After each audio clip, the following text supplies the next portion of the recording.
கூடும், தேவனால் கூடும். தேவனால் கூடாத காரியம் ஒன்றும் இல்லை.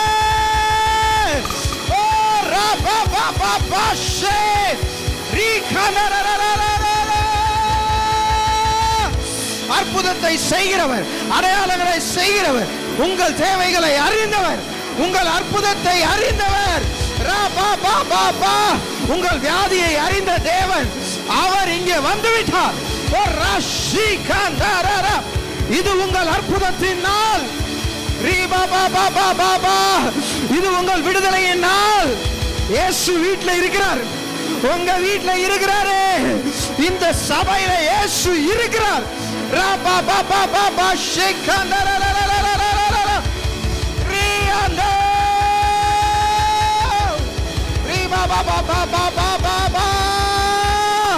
சபைக்கு வந்துட்டு இயேசுவை பார்க்காம போயிடாதீங்க. இயேசுவை பார்க்காம போயிடாதீங்க. அவருடைய முகத்தை பார்க்காம போயிடாதீங்க.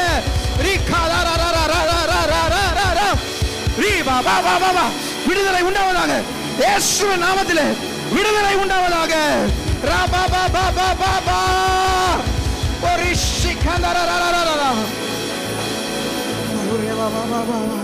அப்படியே கரங்களை உயர்த்தி ஆண்டவரை நோக்கி சொல்லுங்களேன். அப்பா, உம்முடைய பிரச்சனை இங்கே இருக்கிறதுக்காக நன்றி ஆண்டவரே. இயேசுவே அப்பா, நாங்கள் உம்முடைய முகத்தை பார்க்கணும், உம்முடைய முகத்தை பார்க்கணும், உம்முடைய வல்லமையை நாங்கள் உணரணும். ராதா ரே பாபா பாபா பாபா காதா ரா. ஆண்டவர் சொல்கிறார், சிலரோட முகத்தில் நான் இருக்கிறேன், சிலர் பக்கத்தில் நான் நிற்கிறேன். இந்த காலை வேளையில் உங்களை நான் தொட விரும்புகிறேன். ரா பாபா பாபா, உங்களுடைய விசுவாசம் எங்கே இருக்குன்னு ஆண்டவர் கேட்கிறார். ரா பாபா பாபா, ஆண்டவர் உங்களை தொடுவார்னு விசுவாசிக்கிறீங்களா? ஆண்டவர் உங்களை பார்த்து மகனே மகளேன்னு கூப்பிடுவார்னு விசுவாசிக்கிறீங்களா? இந்த நேரத்தில் அவருடைய கரம் உங்க மேல படுகிறது, அவர் உங்களை தொடுகிறார். ரா பாபா பாபா பாபா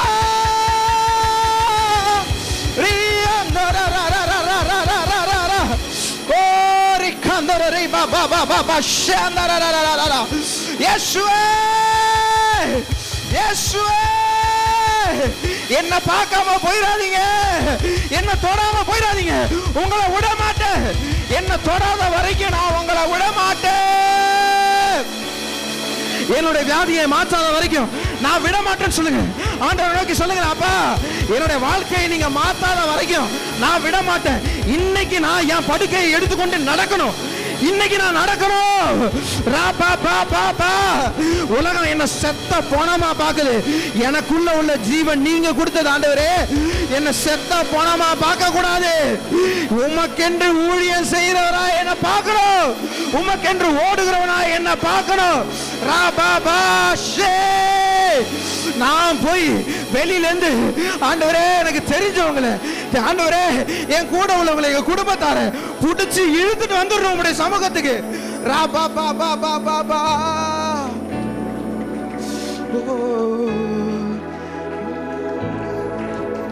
என்னை தருகிறேன் தருகிறேன் உம் கரத்தில், என்னை படைக்கிறேன்